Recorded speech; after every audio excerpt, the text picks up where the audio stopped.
Всем привет, друзья! Небольшой экстренный выпуск, так сказать. Вчера, пока весь мир сотрясают новости о том, что выходит новая консоль от Steam вместе с VR-очками, новым контроллером, нам, в принципе, есть тоже чем ответить, так сказать. Вчера я наткнулся на интересный GitHub проект, который позволяет эмулировать старые консоли на компьютере. И его можно использовать как на старом компьютере первой версии, так и на последнем. И для того, чтобы это проверить, я в первую очередь взял старенький компьютер и установил эту прошивку туда. Ее в M5 лаунчере нету, но bin-файл я, наверное, туда закину в M5 лаунчер. Я думаю, автор будет не против, так как лицензия стоит MIT на проект. Я просто укажу ссылку на GitHub. Ну и также в Телеграме оставлю .binary файл, который можно будет закинуть в M5 Launcher и использовать. Значит, нам нужно на microSD карточку заранее записать ромы с играми. Ромы с играми каких приставок нам подойдут. Так, сейчас я подглушу свет, чтобы было лучше видно. Итак, здесь прямо на экране, так, вроде бы читаемо, написано NES, SMS и так далее. Почему первые два прочитал? Потому что мне, в принципе, эти больше всего интересуют. Именно в них я в детстве играл. Нажимая кнопку Enter, мы попадаем... Никуда мы не попадаем. Нам нужно вставить microSD карточку. После того, как я вставил microSD карту, перезагрузил, нажимаю Enter. И здесь у нас появляется... Значит, файловая система, где в корневой папке у меня закинуто несколько ромов с играми. И давайте протестируем на обычном компьютере, скажем, Streets of Rage. Это для Sega Master System. Классная игрушка, мне особенно нравилась в детстве третья часть, Streets of Rage 3, но тоже на Мега-драйве. Но давайте посмотрим, как на этом маленьком экранчике будет она выглядеть. И, как видим, нам сейчас показывает специальный экран, какие органы управления мы можем использовать. Тоже 1 и 2 это Start и Select. Нажмем Start. У нас у компьютера есть динамик. Так, кстати, насчет этого. Пошла загрузка, а я пока достану. У меня появились новые микрофоны для записи. Ссылку на них, кстати, оставлю в описании. Очень мне пока что нравится. Сейчас запишу шортс-обзор на них. Итак, пошла загрузка. Так, чтобы было слышно звук, возьму заодно сюда и микрофончик. Так, окей. И как видим, на этом крохотном экране, в камере я вижу, что он мерцает, но мерцания, когда смотришь обычными глазами без камеры, нету. Это из-за того, что частота обновления сенсора камеры совпала с частотой обновления экрана. Такая штука. Ну и в общем, смотрите, оно работает. И на компьютере мы видим классическую игру для Sega Master System. Так, ну что, на хардкоре пойдем, да? Start, Select. Оказывается, тут B надо нажимать. Выбираем перса. В детстве я всегда играл за Аксела. Ну и вот, получается, мы будем сейчас очищать город от преступности. Надеюсь, оно видно, что реально это работает и, в принципе, даже не лагает. Но сложно назвать это прямо, как это сказать, игрой с удовольствием. Но если совсем уже деваться некуда, то вполне себе вариант. Плюс еще дополнительный функционал для такого универсального устройства, как плата разработки компьютер. Почему бы и нет? В общем, не назвал бы это играбельным из-за маленького экрана. И поэтому мне пришла вчера же мысль, и я вот за ночь, в принципе, немножко ее реализовал. Так, давайте выключу пока это. К чему я все это затеял? Вернул обратно свет. Так как в компьютере у нас вот такой вот небольшой экран, и это плата разработки, и как бы любая идея, которая нам приходит в голову, мы можем попробовать ее реализовать. Получится и не получится, это уже дело третье. Но что я задумал? Так как в компьютере ADV у нас есть вот этот удобный вывод, на котором есть SPI, один из выведен, то есть дисплей, который используется по умолчанию у нас на SPI 2 шине, а microSD карт слот и дополнительный SPI интерфейс сюда выведен SPI 3. Я подумал, давайте попробуем подключить к нему дополнительный дисплей, который хотя бы немножко побольше. И как раз я закупил для магазина дисплеи, которые ставятся на смушики, вот на вот эти вот устройства. Вот этот вот дисплей, у него получается 170 на 320 пикселей, он побольше, чем вот этот вот. И он SPI, то есть я его могу подключить вот сюда. Вчера я уже по-быстрому распаял для подключения в этот порт гребеночку. И да, он заработал.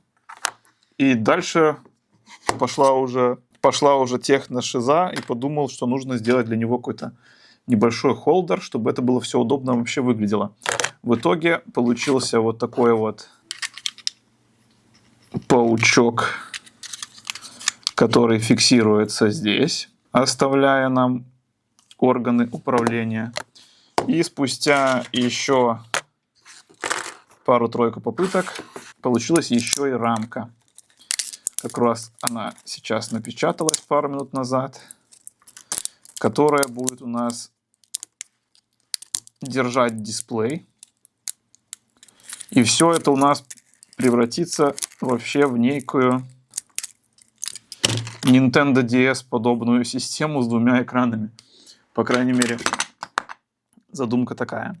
Код, который будет здесь, я, скорее всего, позже опубликую. Немножко еще над ним поработаю, чтобы все эмуляторы, которые здесь встроены, работали со вторым экраном. И если, естественно, вам понравится вообще вся эта затея, я бы хотел попробовать дисплей еще большего размера, потому что даже вот этого, по моему мнению, недостаточно. Так, и сначала я установлю в рамку вот этот вот дисплейчик. Так, раз уж пошла такая жара, можно и пленочку снять. Окей. Теперь вставляем вот это. Так, тут будет мешать немного. Печатал PETG пластиком, у меня просто он был как раз на принтере установлен, поэтому я уже особо не заморачивался. Не знаю, каким лучше такие небольшие детальки печатать на FDM принтере. Можете посоветовать, кто шарит за 3D-печать, потому что я не сильно начал уже разбираться во всех этих тонкостях. Итак, когда мы собираем все вместе, получается вот такая система. Нужно еще поработать над тем, какой здесь применить шлейф, потому что вот эта линия должна быть очень короткой и гибкой. Ну и, естественно, сделать более такую закрытую крышку, чтобы ничего этого не видно было. Ну, короче, прототип на то и прототип, чтобы просто самому себе рассказать, что я вообще хочу от всего этого. И вам показать. Так, ну что, запускаем это дело. Вот получается у нас вот такой вот Nintendo DS на минималках. Ну и что, давайте попробуем. Я вам покажу, как оно работает. Давайте попробуем Castlevania. Это NES-овская игра. Очень крутая, очень интересная.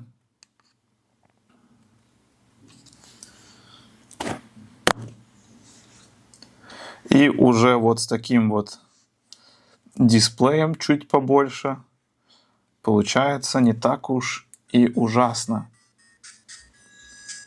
Так, микрофончик. Давайте я положу вообще. Мы можем регулировать звук. И получается, что один у нас навигационный дисплей, может быть еще с какой-то дополнительной информацией, и один игровой. Но как бы стало лучше. но далеко от идеала. Тут еще, мне кажется, немножко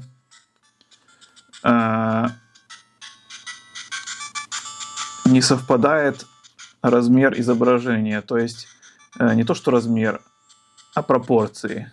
То есть над этим еще нужно поработать. Но, в принципе, видно уже значительно лучше, чем на вот этом маленьком.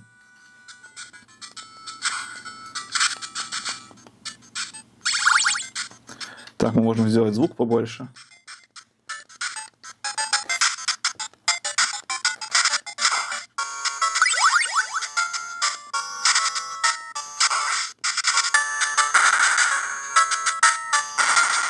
Так, ну что, с Castlevania все как бы ясно. В принципе, работает неплохо. И давайте еще посмотрим, как работает Super Mario Bros.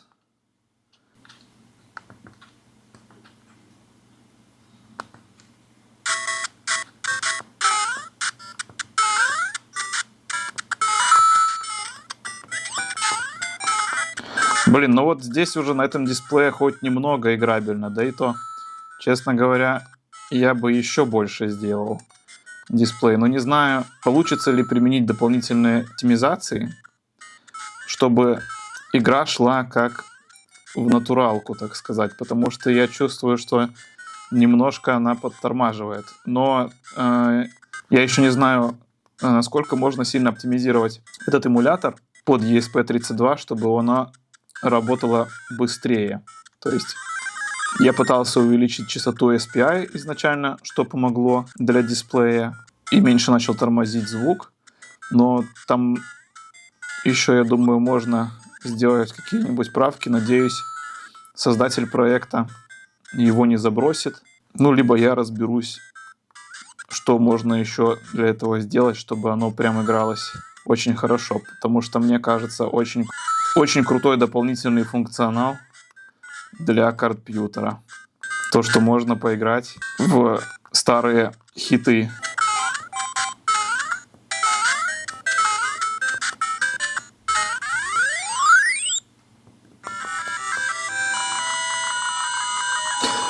Короче, вот так работает и Марио.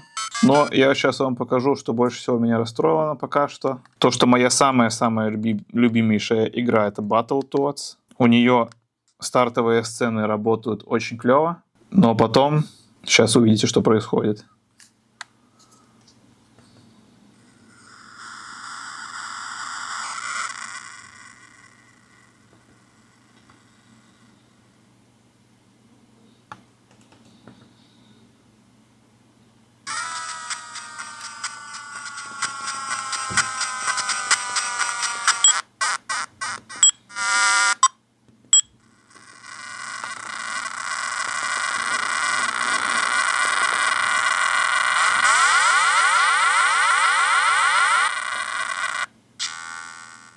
И вот понеслась жесткая лагучка.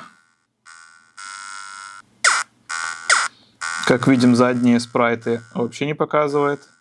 Короче, обидно, потому что мне эта игра больше всего вообще нравится. Так что я надеюсь, что эта проблема будет со временем решена. Короче, вот такая прикольная получается новая прошивка для компьютера. Очень интересно, чем это все в итоге закончится, будет ли какое-то дальнейшее развитие. Как-то так. Вот такая интересная новость. Напишите, пожалуйста, что вы о ней думаете в комментариях. Ну и, может быть, какие-то ваши предложения, что с этим дальше сделать. Вот. Так что еще скоро увидимся. Всем пока.